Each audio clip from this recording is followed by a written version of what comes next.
Hello my dear student and my friend. Bharat का संविधान class में आपका स्वागत है और हम लोग पढ़ रहे हैं फंडामेंटल राइट, मौलिक अधिकार। पिछले वीडियो में हम लोगों ने डिस्कस किया था अनुच्छेद 32। इसी के अंदर हम लोग पढ़े थे 5 प्रकार का रिट्स के बारे में। ठीक है, और आज हम लोग डिस्कस करने वाले हैं अनुच्छेद 33, 34 और 35। So, आर्टिकल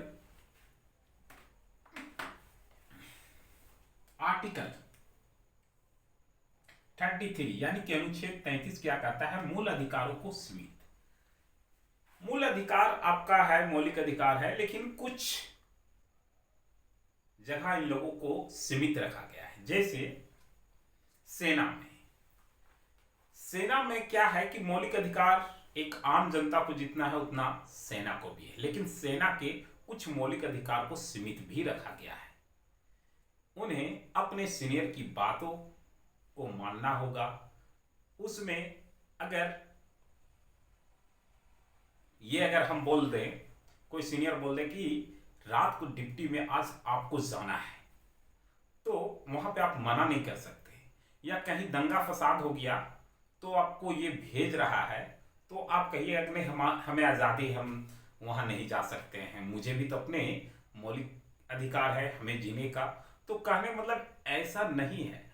आपके जो सेना का लॉ होगा उसके अंतर्गत उनकी बातों को आपको मानना होगा। इसीलिए आप देखे होंगे कि जब सीनियर किसी जूनियर को डांटता है या अति करता है तो उसकी बातों को जूनियर को मानना होता है कि सेना के बड़े अधिकारी जो है अपने से नीचे अधिकारी को जो ड्यूटी देंगे उसको करना होगा। मना नहीं कर सकते हैं, आर्गुमेंट नहीं कर सकते हैं। ठीक है, किसी भी फंडामेंटल राइट के अंदर वो डिस्कस नहीं कर सकते हैं, बल्कि वो सेना का जो सैनिक का, सोल्जर का जो लॉ होगा, अपना कानून होगा, उसके तहत इनका काम होना चाहिए। कुछ मौलिक अधिकार इनका सीमित है। ठीक है, उसी में गुप्तचर। अब गुप्तचर का काम होता है कि मतलब कि अति हो कि गुप्तचर का काम क्या होता है? सिंपल भाषा में गुप्त रूप से काम करना, जो आसपास के लोगों को पता ना चले। ठीक वैसा ही कि ऐसा बात करो कि दीवार तक को ना पता चले, क्योंकि दीवारों का भी कान होता है ना। तो वही है गुप्तचर। अब गुप्तचर बोलेगा हमें बोलने की आजादी है, स्वतंत्रता की आजादी है। अब उधर से बेचारा गुप्त रूप से किसी का चिट्ठा कुट्ठा इकट्ठा कर रहा है और उसके बाद आके इधर बोल रहा है, तो फिर वो कहाँ रहा? उसको सीमित, यानी कि कुछ है उसके अंदर, पाबंदी लगा हुआ है, वो उसके अंदर ही राजदूत। ठीक है, अब राजदूत के अंदर जो एक देश से दूसरे देश में जाते हैं, काम करते हैं, ठीक है, सरकार के लिए, और वहां की खबर जो है हमारे सरकार को पहुंचाते हैं। ठीक है, जैसे मान लीजिए कि इंडिया का कोई व्यक्ति है, फ्रॉड करके विदेश में जाके छिप गया है, तो यहां से मैंने अपना व्यक्ति को भेज दिया, उसके पीछे लगा दिया, जाओ भाई गुप्त रूप में तुम वहां जो है से थी करो। अब क्या है, वहां जितना कुछ करेगा यहाँ से जाके वहां बताएगा और वहां की बात यहाँ बताएगा, तो फिर नहीं है उसकी आजादी को, यानी कि कुछ मौलिक अधिकार पे उसका जो है रोक लगा हुआ है। ठीक है, सीमित है। मीडिया। अब मीडिया के देखिए, मीडिया का काम है कि हम स्वतंत्र है, तो हम किसी भी खबर को फैला सकते हैं या बोल सकते हैं, बता सकते हैं, लेकिन कुछ खबरें ऐसी भी है जिसको चलाने से क्या होता है कि आसपास के माहौल जो है वो खराब हो जाता है, अराजकता फैल जाती है। मान लीजिए कि कहीं पे, जैसे हाल फिलहाल में एक न्यूज आपने सुना होगा कि तमिल में, ठीक है, आपका साउथ इंडियन में जो है वहां पे झारखंड और बिहारियों को मार के भगाया जा रहा है। एक्चुअली वहां का भाषा अलग है, यहाँ झारखंड का भाषा अलग है, लोग को समझ में नहीं आता। अगर कुछ गलती भी लोग किए होंगे, जैसे 2-4 रात बजा, तो उसके बाद बोले बिहारी लोग बदमाशी कर रहा है, इसको मारो। ठीक है, मतलब कि एक पूरी कम्युनिटी को उन लोग बोल के मार दिया। अब कोई वीडियो बना लिया, उसको वायरल कर दिया बिना जांच पड़ताल के। आप उस वीडियो के एक अच्छे, क्योंकि मीडिया का बहुत लोग सुनता है, आप एक कह सकते हैं कि आप बड़े पोस्ट पे हैं और उसके बाद आप बिना जांच पड़ताल करके क्या किए, इसको वायरल के वहां पे मारा जा रहा है, वहां पे काटा जा रहा है, ये हो फलना है, तो आप फिर मीडिया किस प्रकार के हैं? कहने का मतलब है कि पहले आपको उसकी जांच करवाना होगा, जानकारी इकट्ठा करना होगा कि क्या ये खबर अगर कुछ हद तक वो सही है तो लोगों को पॉजिटिव वे में समझाने की कोशिश करना होगा, ना कि नेगेटिव। कितने लोग जो हैं काम किए हुए थे और अपने पैसे को छोड़ के जो है उधर आपका तमिलनाडु से, ठीक है, भाग भाग के झारखंड और बिहार, चेन्नई में कितने लोग काम कर रहे थे, सब खुद हमारे गांव से कितने लोग चेन्नई में काम कर रहे थे, वो पैसे छोड़ छोड़ के वापस आ गए हैं। अब ठेकेदार से वो पैसा कैसे लेंगे? कितने लोग तो लेंगे भी नहीं। तो एक झूठा न्यूज को फैलने से तो मीडिया के पास ये नहीं है। अगर ऐसा गलती करता है मीडिया तो उसकी भी कुछ सीमित है, सीमाएं हैं, ठीक है, कि उसके अंदर में रह के उसको कार्य करना है। इसको भी पूर्ण आजादी है, लेकिन पूर्ण आजादी के साथ उनको कुछ क्षेत्र में सीमित रह के काम करना है, लक्ष्मण रेखा के अंदर रह के काम करना है। ऐसा काम नहीं जिससे अराजकता फैलता हो, ठीक है, भगदड़ हो और लोग मारे जाएं। अनुच्छेद 34 क्या कहता है? मार्शल लॉ, सैन्य कानून लागू होने पर आपका मौलिक अधिकार सीमित हो जाएंगे।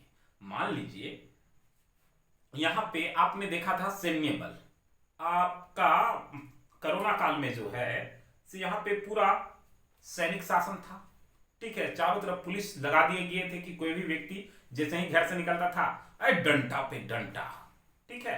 तो भैया हमारा मौलिक अधिकार नहीं भैया, जहां पे सैन्य कानून लागू होगा वहां पे आपका मौलिक अधिकार छीन लिया जाएगा। छीनने मतलब पूरा नहीं, कुछ हद तक। अब आपको, ठीक है, ऐसा नहीं कि आपको मौलिक अधिकार पूर्ण रूप से छीन लिया गया, पूरा आजादी आपका छीन लिया गया, नहीं। आप सामान लाने के लिए जा सकते हैं, सिंगल। क्या हुआ था बता रहे हैं, कोरोना काल में बाजार तो भली बंद था लेकिन राशन की दुकानें खुली थी ना, कि आपकी जरूरत के अनुसार आपको जो है, ठीक है, आपको जरूरत के अनुसार आपको भोजन मिलेगा, ठीक है। तो जरूरत के अनुसार भोजन के लिए सरकार ने राशन को डबल कर दिया, ठीक है, राशन को डबल कर दिया, प्लस में किराना स्टोर खुला था, दवा दुकान खुला था।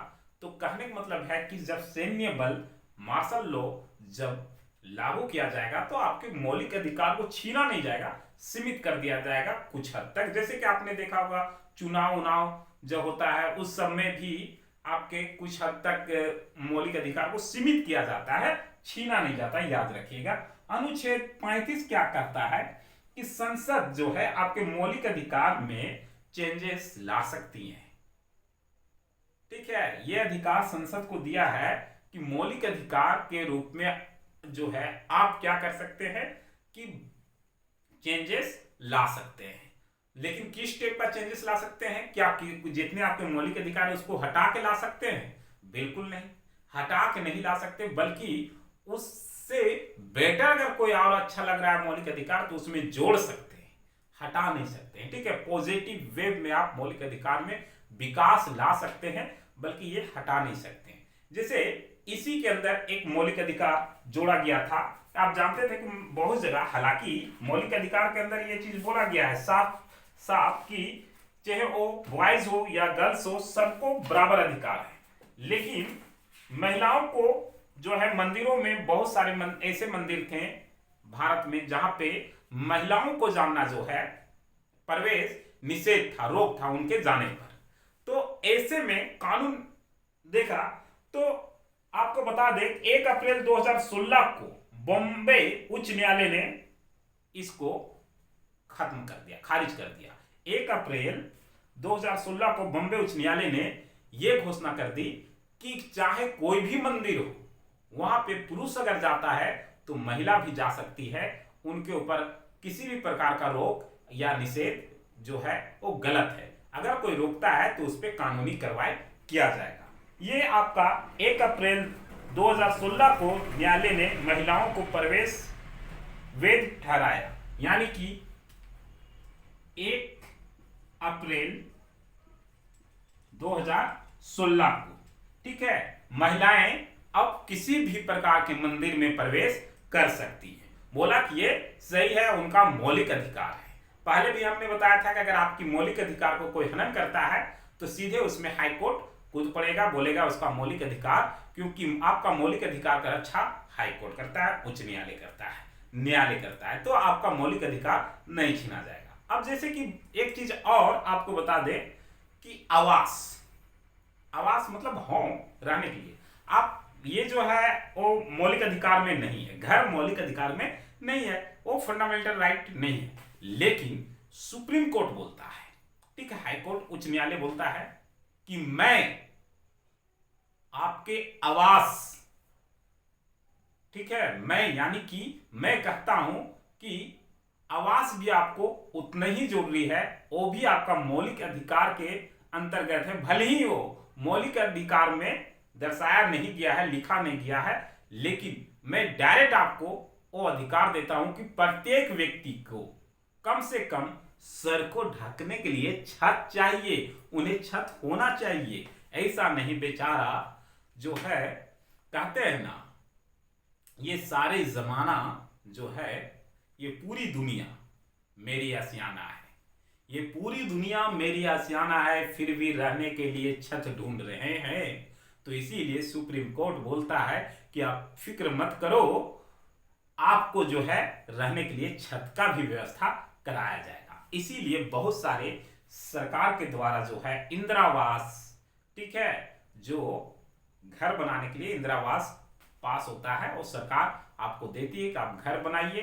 कमजोर लोगों को दिया जाता है, गरीब लोगों को, ताकि उनके छत सर के ऊपर भी छत हो, ठीक है। हालांकि ये जरूरी है कि देना चाहिए, और मैंने अनुच्छेद 35 भी बोला है कि संसद अगर चाहे कि जीवन जीने के लिए और भी कुछ चीजें छूट रही है, पॉजिटिव वे में उसमें बदलाव लाना है, तो मौलिक अधिकार आपका हटाया नहीं जा सकता है, लेकिन उसमें जोड़ा जरूर जा सकता है, ठीक है, ताकि आप जो है अब कह सकते हैं कि समाज और ज्यादा विकास करे और समाज में जो है समानता, इक्वालिटी जो है वो सब बना रहे, ठीक है। तो ये था आपका अनुच्छेद 33, 34, 35। रिपीट कर देता हूं, ध्यान दे दीजिएगा। अनुच्छेद 33 क्या कहता है कि आपका मूल अधिकार को जो है किसी किसी पोस्ट पे सीमित रखना, जैसे सेना, गुप्तचर, राजदूत, मीडिया। आर्टिकल 34 क्या कहता है, मार्शल लॉ अगर लागू किया जाता है, सैन्य कानून, तो वहां पे आपका मौलिक अधिकार को जो है कुछ छीन लिया जाएगा। मान लीजिए कि कहीं पे भगदड़ हो जाता है, तो आपने देखते हैं कि वहां पे सैनिक आता है, ठीक है, उसको हटाने के लिए नहीं हटता है तो तड़ एकदम डंडा बजाता है। तो उस समय पूछा, काहे मारा हमको डंडा भैया, क्या गलती था? अरे भैया वहां पे आपका मौलिक अधिकार काम नहीं करेगा, क्या आप क्या पूछना है। जैसे मैंने पीछे बोला है ना कि पुलिस आपको ठोक नहीं सकती, मार नहीं सकती है, अरेस्ट करके आपको ले जाएगी, आपको पूछताछ करेगी, लेकिन जब अगर दो गुटों के बीच में जबरदस्त दंगा फसाद हो रहा हो तो वहां आके पुलिस आपकी छानबीन नहीं करेगी, बल्कि तड़ा तड़ लगाएगी एकदम डंडा, ठीक है, बैक डंडा लगाना है कहां, एकदम सीधे कमर से नीचे तड़ा। तो कहने का मतलब है कि वहां पे आपका मौलिक अधिकार को सीमित कर दिया जाता है। अनुच्छेद 35 बोलता है कि अगर संसद चाहे तो मौलिक अधिकार जोड़ सकता है, नया ला सकता है, बहुत सारा कानून मौलिक अधिकार वो लागू कर सकता है, बना सकता है, लेकिन जो मौलिक अधिकार पहले से है उसमें किसी भी प्रकार से छेड़छाड़ नहीं कर सकता है, ठीक है। तो ये था आपका 33, 34, 35, ये आपका इंड हुआ, ठीक है। तो हम लोगों का मौलिक अधिकार का क्लास जो है वो पूर्ण रूप से इंड हुआ। कुछ क्वेश्चंस हैं जो डिस्कस करेंगे, ठीक है।